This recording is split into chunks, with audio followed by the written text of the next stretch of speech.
rooted in trauma Right. Trauma. and Yeah. discrimination. And I feel especially all of this also put a lot of stress on the second generation that like you, for example, you probably have to be less Mexican. You better speak English like fluently with no accent because of what they have experienced. They don't want to happen to you. And Yeah. possibly they also want you to be successful by every means, in Yeah. every means, both make academically, professionally, financially. Exactly. There's pressure, the kind of pressure also is on a lot of second generations, Yeah. especially because of the tough things that first generation's been through. I like salad. Do you like salad?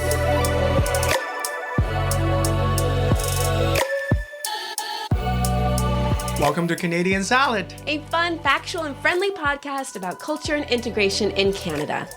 I'm one of your hosts. I'm Ho Shen Ho from China, currently living in Vancouver, unceded territory of Musqueam, Squamish, and Tsleil-Waututh nations. And I'm your other host, Andrea McCoy, an immigrant from the United States, broadcasting you from the unceded traditional territory of the Lekwungen people, the Songhees and Esquimalt First Nations.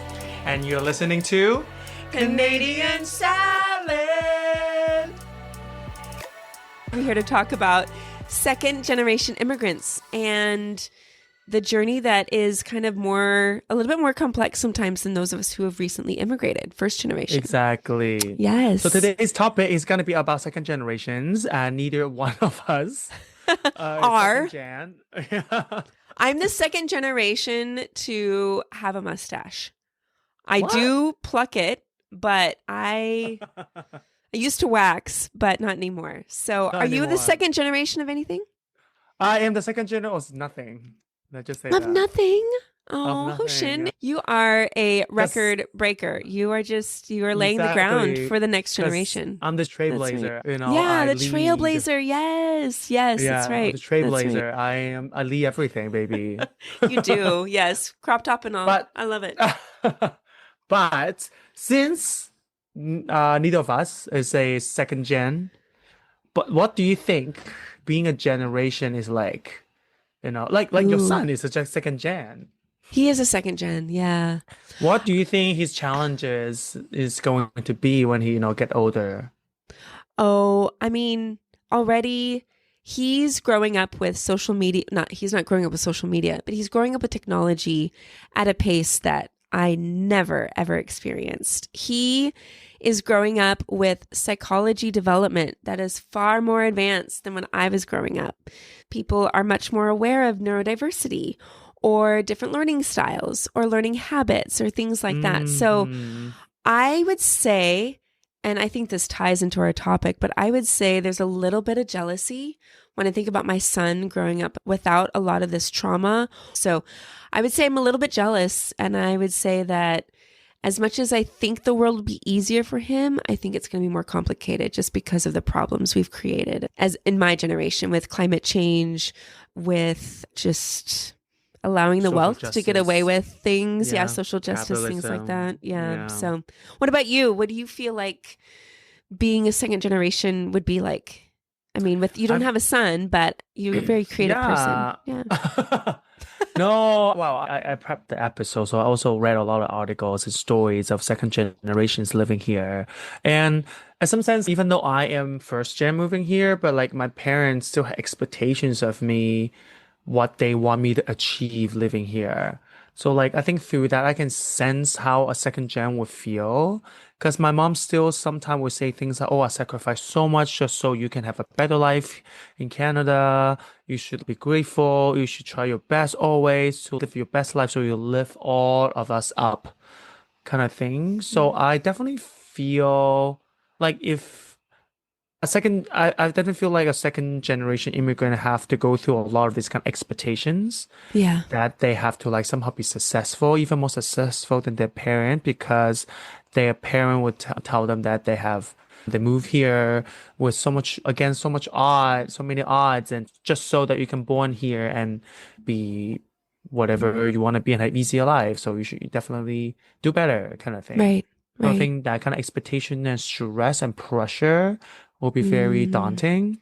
And the second mm, thing is, I remember we talked about like third culture kids, which in many ways a lot of second gen kids are like third culture kids. They are neither nor, right? They are neither their parents' culture nor the host culture. They Sure. are like a mix of both. Right. And I think navigating that and understanding their own ground or their own mix in that between that two would be Mm-hmm. also difficult and Mm-hmm. probably also disoriented.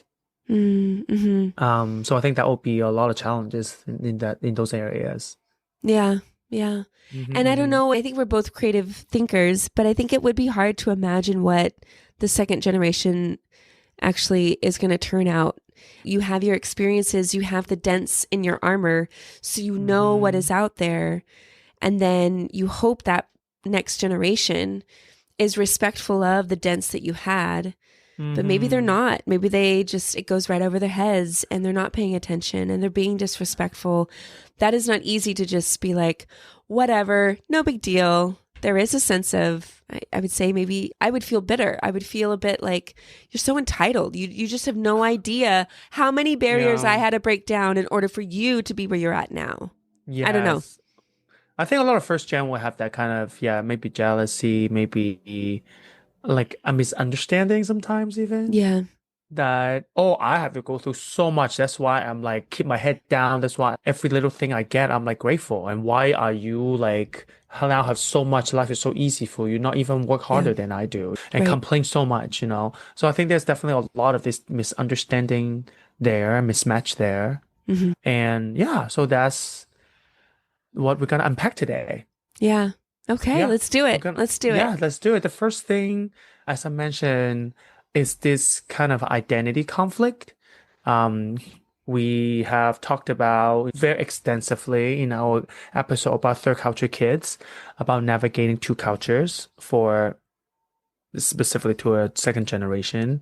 They have at home, they have their parents' culture, which maybe they're familiar with because they have it since they were a kid. The Yeah. parent has like teaching them or like influencing them about their culture. But then when they eventually go to school, having new friends, having their own network, they're also slowly absorbing the host culture, which in this sense is Canadian culture. And then in Sure. many ways, they definitely have.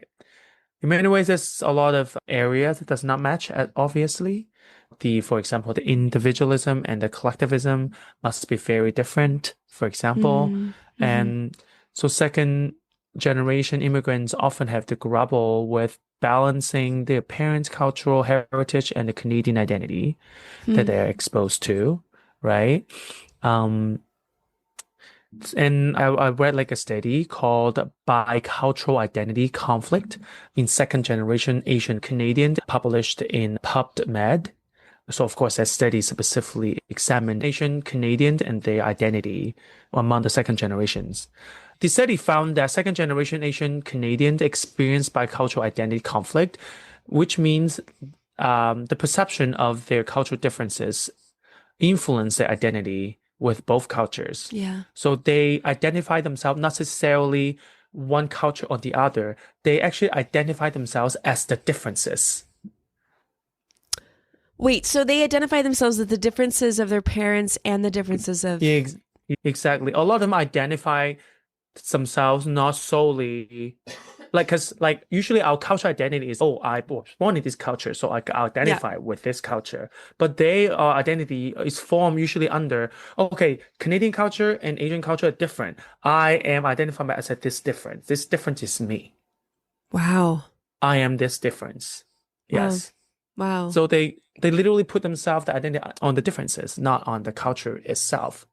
It is the Interesting. culture, but it's the difference of the culture. It is. Yeah. It's the culture created by the differences of two different cultures, which is Exactly. essentially a culture itself. Yeah. Exactly. Interesting. So yeah, I find it very interesting. That means a lot of Asian Canadian second generations see themselves as, oh, I am a product of both. I'm a product of the Sure. difference. I'm a product of the non-overlaps. And that's they how identify themselves, which was again I would never understand because I don't definitely. I guess no, I guess I can kind of understand because Yeah. I do really aware of the difference. Even Right. the last episode that we talked about, sometimes going home, especially when I go Yes. home to China, I am very aware of the difference, and I'm also really aware this difference makes up who I am when I'm in China, for Mm. example. Yeah. So in some sense, I think I also partially identify myself with these cultural differences. Yeah. Yeah. Yeah. It sounds like a lot. It almost sounds a little bit lonely because your parents don't understand. Canadian born Hmm. people won't understand. Maybe the people that would understand are other second generation immigrants like yourself, but you Hmm. can look across a field of people. No one can tell who's a second generation Second immigrant. gen- You know what I mean?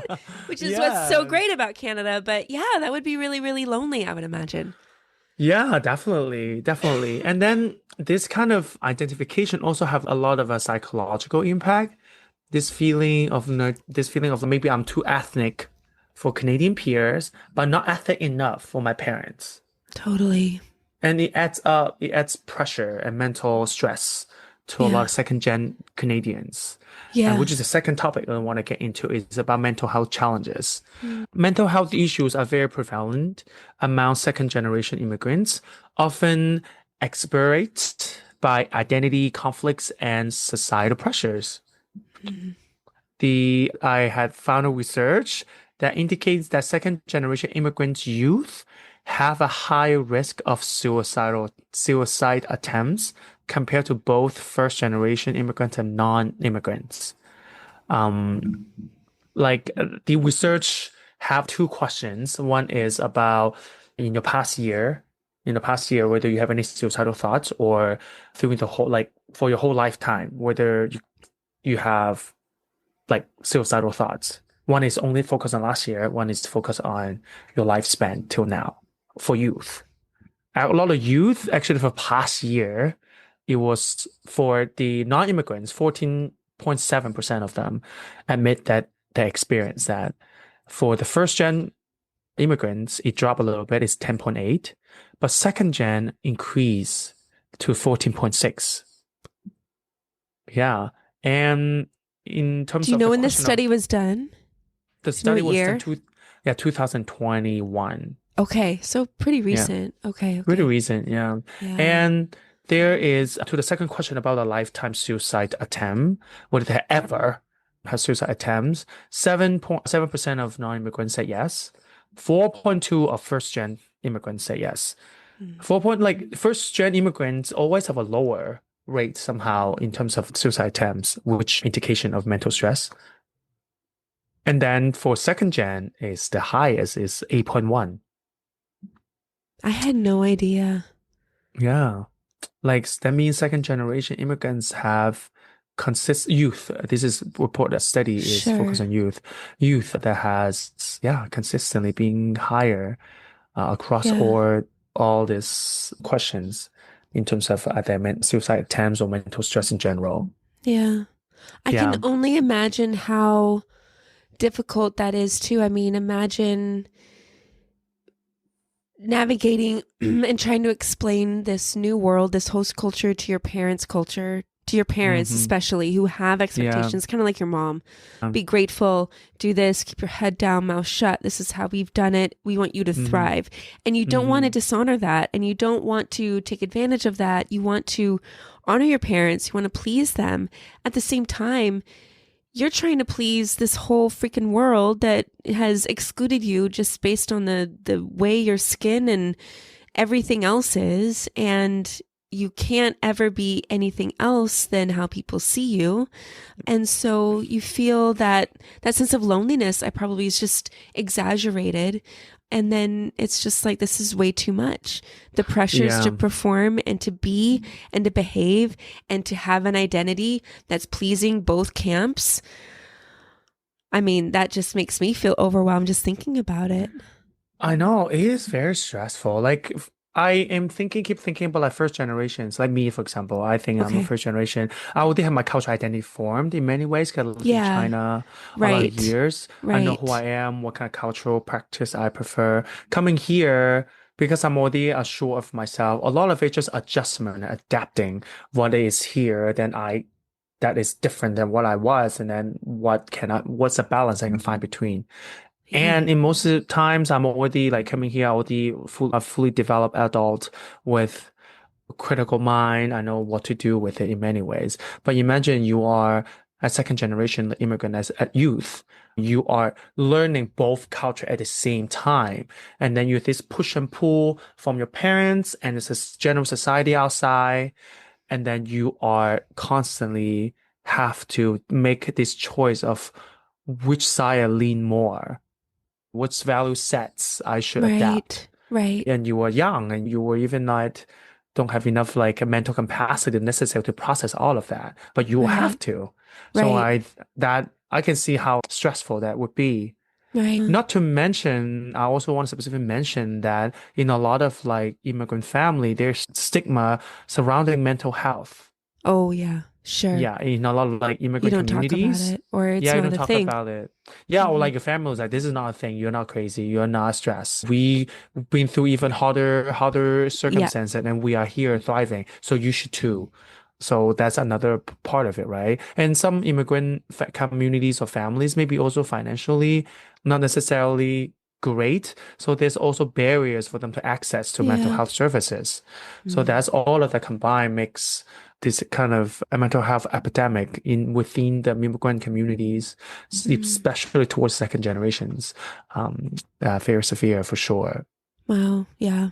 Yeah. If you're a second generation immigrant, hearing this, just please reach out. I don't know. I don't have a list of resources, but I feel like there's research out there and there are people who understand that how hard it is. Like, we would love to have a conversation with you. So if you are, please hit us up at hello@canadiansalad.ca. So yeah, just wanted to we'd point love that to. out. Yeah. Come talk to us. Come talk to us. Yeah. The other thing I allude to a little bit that I want to talk about is also about the family dynamics and expectations. I think that's not excluded to like second gen, obviously. Like me as a first gen, I already feel that expectation very heavy on me. And I think that is also common among first gens, right? Like you still have parents above you if for first gens. They didn't go away. You leave across the ocean, across continents. They're done. They're country. just quiet. Yeah.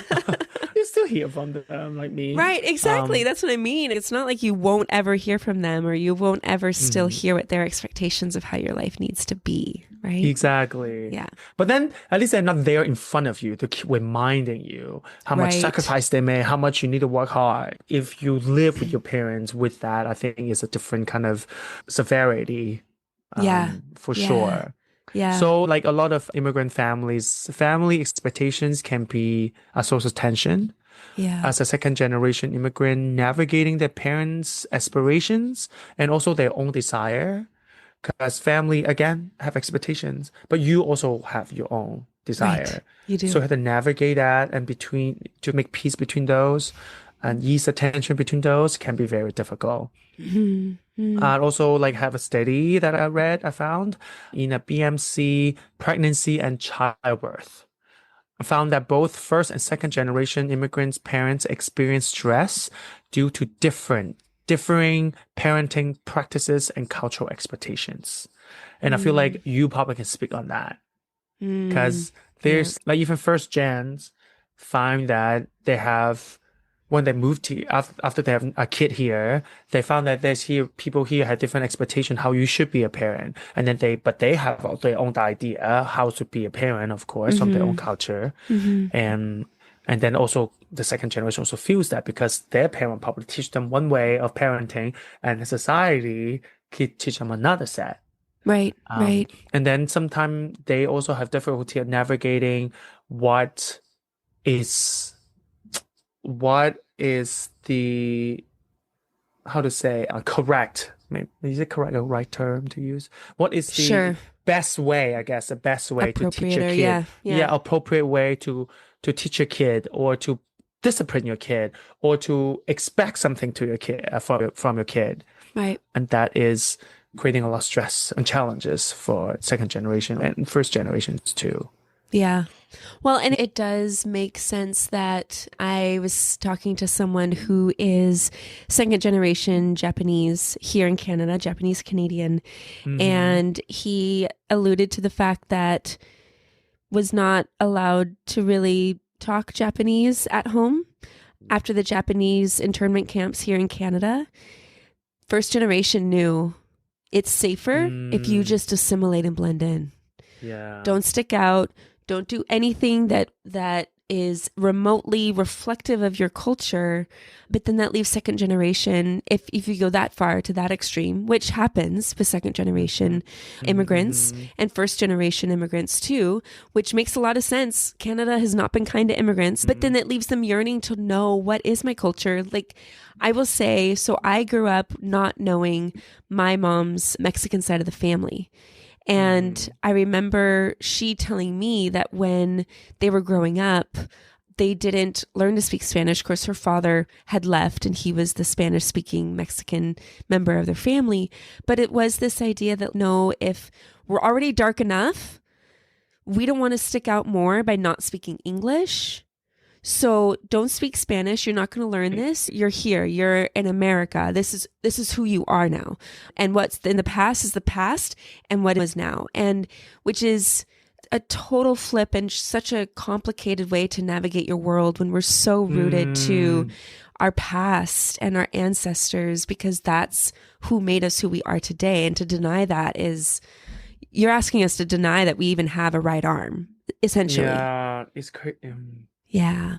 Yeah, but see, the rooted in trauma, Right. Trauma, and discrimination. And I feel especially all of this also put a lot of stress on the second generation, that like you, for example, then you have to be, you probably have to be less Mexican. You better speak English like fluently with no accent because of what they have experienced. They don't want that to happen to you. And possibly they also want you to be successful by every means, in every means, both academically, professionally, financially. Exactly. That's pressure. That kind of pressure also is on a lot of second generations. Yeah. Especially because of the tough things that first generation's been through. Right. Yeah. So yeah, and because of these kind of expectations, we're gonna go to our next point, which is this socioeconomical outcomes. Despite facing a lot of challenges, second generation immigrants often achieve higher educational economical outcomes than their parents. Statistic Canada reports that second generation Canadians are more likely to have a university degree and have a higher average earning compared to their parents. Yeah. Because a lot of immigrant families emphasis on education and the role that education play in a upward mobility to move up the ladder in class, in social class. Yeah. And usually a lot of these immigrant communities also have this kind of community support and mentorship towards their young to help them to be more successful. Hence, what we talk about, like a lot of parents will say, oh, they sacrifice so much because they would literally sacrifice themselves, both of their time, sometimes health, and aspiration, just to help to support their kid, to provide mentorship, to provide whatever their kids needs. That is also some part of it is cultural, obviously. Some part is also immigrant curse, I would even argue. Yeah, that is interesting. I know we're focusing on second generation, but it would maybe good to have like a first generation, second generation conversation, maybe with first and second generation. Maybe we can get some parents and their kids on here. But I guess I just want to speak and commend even first generation immigrants who may be listening or just who are out there, because honestly, there is no book. There's no rule. There's no guidance for you in how much culture to keep and how much culture to compromise with your kids. I'm thinking of just even, it might be education. I have heard of Korean families that move their kids here for junior high school because they know the pressure of school back at home, because suicide rates are really high in a lot of Asian countries amongst students in secondary school. And so they come here because they want the academics, but they don't want that pressure. And so it's just interesting because even on the education front, I mean, I'm sure a lot of first generation immigrants had opportunities or had education experiences. They were doctors, master's degree people. But when they came to Canada, because none of that means worth anything, because we just shit on everyone's experiences and qualifications unless they're from Canada for some freaking reason. Of course, they're going to say, I know this is the path. You're here now. You don't have to move. You can stay. And then there is a lot of sacrifice that I think first generation families and immigrants do, but how to navigate that with your own experiences and then allow for your kids to have a different experience. Anyway, I feel like it's a little off topic from your socioeconomic, but I guess I'm only just imagining how difficult that must be at the same time. Because, they know that having maybe a Canadian degree is going to get them further ahead than themselves. Further yes. ahead than their degree in Mumbai or their degree in Korea or Seoul or, Shanghai. Yeah. Yes, of course. You can argue like a lot of these parents having these kind of expectations, of course, is because they want their kid to do better than them. But that invisibly also pushes their kid maybe sometimes too hard. Yeah. Yeah. Yeah. Yeah. And I wonder if this is why it'd be good to have this voice too. Like, what is better? I think we think about success. I want you to have a successful life. I want you to have a better life than me. I think that those terms really mean different things for different people. I know for different generations, very different. Yeah, very different. Very different. My mom measured my success by money, literally. Got For you. example, my mom always, how much money you make, that determined how successful you are. And of course, that's not how I see successful. I think I'm successful. Right. But in my mom's eye, I'm not successful. I'm not successful enough. So definitely it's a generational gap for sure, at least in my case. For sure, yeah. Or maybe even those traditional ideas of, getting married. That's what real life is. It's buying a house. It's being wealthy, like you said, being rich. I would say I was deterred away from certain pursuits of college degrees because they didn't pay enough. Oh, yeah. Right? And that is our parents, right? That's our parents, exactly, Yeah, yeah. But anyway, now we talked about all the challenges that second generation immigrants face. What can we do? How can we support them? Do you have any thoughts, Hoshin? Yes. I think, as we mentioned, that they have a lot of mental stress because of the situation they're in, both culturally or in family relationships or in terms of their career even, or how successful they need to be. They're definitely under a lot of pressure and stress. So I think it's important that we cultivate this kind of mental health environment, especially among immigrant communities, or even provide more complete and culturally sensitive mental health services to immigrants in general. Sure. Because I think that first gen also needs to know that mental health services is important. So then they can also let their kids have access to those services as well. Totally. So I think these culturally sensitive mental health services are very important. And I think the other thing is like, if you are in some sort of like leadership in communities, especially that touches immigrants, you should like program to promote some cultural understanding, integration between generations and between host culture and immigrant culture. Yeah. So like have more events that can help you have different generation to bridge the gap. Yeah. Intergenerationally and culturally. I think that can help first gen and second gen to understand each other better, and maybe even resolve some of the mismatch of expectations, and also can help second generation kids like immigrants to immigrate or integrate into the culture with more ease. Yeah, that would be my suggestion. I like it. I like that. Education around mental health, I think, is so essential. Just normalizing it too. Talk about it more. Just talk about it. Make it a normal topic. Exactly. I would say my only would be just first generation. There's a reason second generation sometimes resists what you say. And it's because we've seen the way you've been treated. And we always knew it wasn't right, and it still isn't right. Yes. And that's why we fight back. And that's why we may be disrespectful or might seem ungrateful or might seem lazy in your mind, because in your mind, you were taught, shown, and expected to be a role that European colonizers wanted you to be. Mm. And just, I think from second generation and for even first generation who are younger and see this, no more. We don't want No this more. anymore. You never should have had this. We know history. We know the Japanese internment camps. We know the Chinese Exclusion Act. We know the Komagata Guru. It was sorry, I'm saying that wrong, but it was the ship that came from India. Yeah, the South Asian, yeah. Yes, South Asian ship. And Gotcha. yeah, and men were killed. Like Indian men were killed because they were denied coming to Canada. Like we see that and we see it every day, the way you change your name, the way you try to soften your accent so you don't sound anything but what it is to be quote unquote Canadian.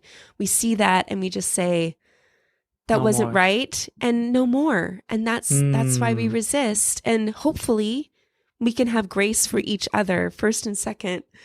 Yes. Like I can see where you're coming from. I can affirm that. And let's build this kind of future for all immigrants and for all of our families. A better that future. Come here. Yeah. Yeah. That's my encouragement and support. Yeah, I guess. know. I think that's Yeah. great. I think that's beautifully said. And thank you for summing up to that. Yeah. You're welcome, Hoshin. Thanks for preparing this interview. This podcast. Am I interviewing you? Yes, me and my extensive knowledge of being a second generation immigrant. Well, thank you for indulging me in this topic, and thank you for everyone listening. Yes, new and old listeners, thank you so much. Follow us. Make sure before you finish this episode, click follow, us, please. Yes, on our podcast. Thirsty. Yes, for followers. Thirsty. Yes, Very. yes. Yeah. That was probably Quench really our gross. thirst. Yes, quench our thirst. Thank you. So we are now coming into the final portion of our episode, which, if you're new, is called Canadian Pop Quiz. Canadian Style Pop Quiz, where Canadian we Style Pop Quiz, yes. That's right, where we quiz each other on a question related to the topic of the episode. So Hoshin, would you like to go first? Because I think I'm going to get this right. Okay. Oh my God, you're okay. Maybe you know the question. Is it what it is? No, I don't Okay. know. I don't know what the question is. Okay. How much of the total population in Canada are second generation immigrants? I need a Dang. percentage. I'm going to say second generation. Yeah. I think it's high. No, because there's new immigrants coming all the time. So 25%. 25? Yeah. Final answer? 25-30%. 25 to 30%. Okay, so you go up then. Yes, I Okay. did. Yes, I did. The answer is wrong. I'm so sorry. Rude. It's 17.6 based on the 2021 census from Statistic Canada. Oh, interesting. Okay. 17.6. Interesting. That's Not very... even 20%, not even 1/5. Wow. That's small, I guess. It's quite small. I know. But it does make sense if you have a lot more new people coming. It Or a takes lot of time people to living have the here. baby. Yeah, living here or just moving. Yeah. There's Moving a lot out. of immigrants moving. Yes. Go to somewhere else. Yes, exactly. Okay. What is your My question next to me? question is kind of related. Kind of. So there was a study done out of the Conference Board of Canada. Great Conference Board of organization, by the Canada. way. Big plug. Love you all. If you need some help with some research, I'm happy to help. They did a conjointed study with the Institute for Canadian Citizenship called the Leaky Bucket 2024, a closer look at immigrant onward migration in Canada. So this is all about immigrants leaving Canada, which speaks a little bit to first, second generation immigrants and kind of navigating a new system, all of that. Okay. So my question to you is, what demographic of immigrants is the highest demographic to leave Canada for the long term? So demographic you meaning mean- like regional, this is tough. I would guess more kind of a cultural group, cultural community. Yeah. Mhm. Oh, The highest like- to leave Canada. Europeans? Okay. Kind of close. Can you be more Okay. specific? Anglo-Sax? On the other side of the border of England would be Like like Western Europeans? The other side of, maybe I don't know my geography. So the other European country that doesn't always speak English. They speak They speak Roman? the second national language in Canada. French? The French? Okay, so the Francophone immigrants. They're the Okay, but as a highest. European, technically I'm right. Technically, yeah, well, I know. And I was trying to give you a hint about French speaking. The more specific. Okay, French. Yes, be They're more French. specific. That's right. So Yeah. Francophone. Okay. So Canada is losing 35% of Francophone immigrants in the long term. 35%, the largest of any group. So there's a Wow. lot of factors, and they break it down by like province and everything like that. But it does speak to, even though a country might have the language, there's still a lot that you have to grapple with when you come to a new country. I And there's agree, yeah. always. So anyway, that's my question. So we'll post those links Thank you. in our resources page, which can be found on our website, canadianstella.ca. You can also follow us on Instagram, TikTok, and Blue Sky. But Exactly. please, leave us a comment. Let us know what you think. Give us a follow. Give us a follow and a like. Do it. You can. We believe in you. We love you. And please You join always us can. every Tuesday for a new Every episode. Every Tuesday. Tuesday. Rain or shine, Yeah. sleet or snow. What day again? Not Monday, not Wednesday, Not Thursday, Thursday. not Friday. But what day? Tuesday. That's Exactly. right. Tuesday. Thank you. Thank you. Did you say Sunday? No, Okay. Tuesday. Just Tuesday. Okay. Tuesday. Thank you, everyone, so much. And we'll talk to you again soon. Okay. Talk to you soon. Bye. Bye. Canadian Salad is written and produced in British Columbia, Canada by Hoshin Ho and Andrea McCoy. Theme music is by Naver Avetyan from Pixabay.